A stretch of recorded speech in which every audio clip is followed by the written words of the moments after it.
I'm here to tell you things you already know about a subject that you've heard about over and over and over. It's about your weight and your health. And let me just give you an example. You know that you've got to handle your weight and your health. You know that. But what I'm not going to tell you is, in the context of this program, in the context of this wellness series, that you have to micromanage your carbs or count up your points or proteins.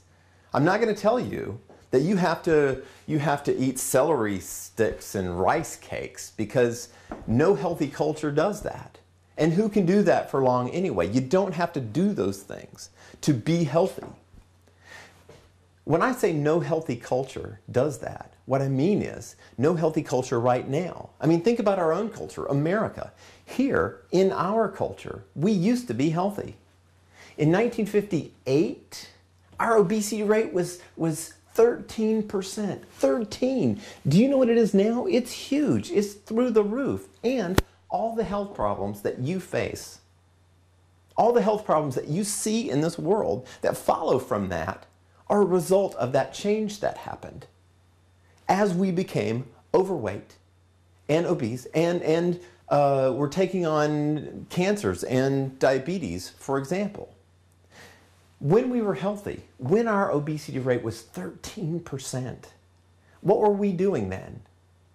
Was anybody micromanaging carbs and calories and points and proteins? No, of course not. Was anybody supersizing their meal and eating out of a trough? No, of course not. Was anybody avoiding normal foods like egg for the cholesterol? Came right out of a chicken. Was anybody avoiding carbs in bananas and fruits? No. Or avoiding white foods? No. What we need to do, me and you, and what we're going to do in the context of this wellness series, is return to a set of principles that worked when we were thin and healthy. We're going to return to a series of principles that you can apply at your house. And I'm not going to get all technical on you. I'm not going to start getting all sciencey and telling you how many hydrogens should be saturating your fatty acid chains, because that doesn't work, as we know from the past 30 years of trying. What I am going to do is return to these principles in ways that are common sense solutions that you can apply at the house, that you can apply on your lunch break, that you can apply even when you're on the road, when you're out there. That's what this is about. And let me tell you, I'm going to tell it to you straight. I'm not going to treat you like you're 6. I'm going to treat you like an adult and give you these principles in ways that you can apply at the house. Now, listen. First of all, the background for this is that if you want to manage your weight and your health, there's a couple of ways you can go about it. The first way is that you can invent some brand new theory, some new way of thinking about your weight and your health, like the low carb theory, or the low fat theory, or food combining, or caveman diet, or blood type diet, or eat every 3 hours. You can invent some new theory and hope that turns out to be your magic bullet. Good luck with that. There's going to be another one every January. Alternatively, a different solution, and the one that we apply, is to use your observations. Don't go on theory. Go on something that you can see. Me and you and my mom, normal people, can see with our own eyes. And that is, go on your observations. Find success. Do that. Find success. Do that. When you see people who are eating well and are thin and healthy and live longer, do what they do. You get their results.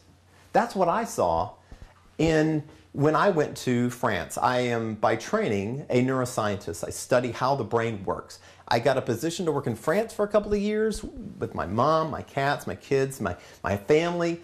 And what I saw was that they're eating the best food in the world. Creams and cheeses and butters and breads and wines and chocolates. And they're healthy. So what I did was I looked at the principles that made it work and plugged it in when I came home so that me and you can make that work here in our life. Now, I know you don't have 2.5 hours to eat your lunch. I know you don't have fresh markets on every corner like they do, but we can apply the principles here at home. find success, do that. That's what we're going to do over the course of this program. Over the next few sessions, I'll be talking about what to eat, what to shop for, how to pull your sweet tooth so that you don't crave those foods all the time. I'm going to talk to you about how to eat so that your behaviors control your consumption for you. And I'm going to also be talking about, there's a lot of things that we, particularly in our culture, struggle with, like stress-induced overconsumption, like being active in a world that is built for sloth. Not even just sloth, just inactivity.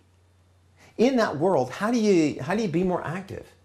How do you prevent stress-induced overconsumption? How do you structure your life and the decisions you make so that it's helpful and not contributing to the problem? Each session will deal with one of those. And the bottom line is this: those practical solutions are commonsensical. They are things that we used to know in this culture and have forgotten. I had to go to France and back to realize that the things that they're doing that make it work are things that we used to do when we were healthy. Like, let me give you a couple of them now, like return to the family table. They do that now. We used to do that when we were thin and healthy. Those are things we knew and have forgotten. They eat real foods, all real foods with no synthetics.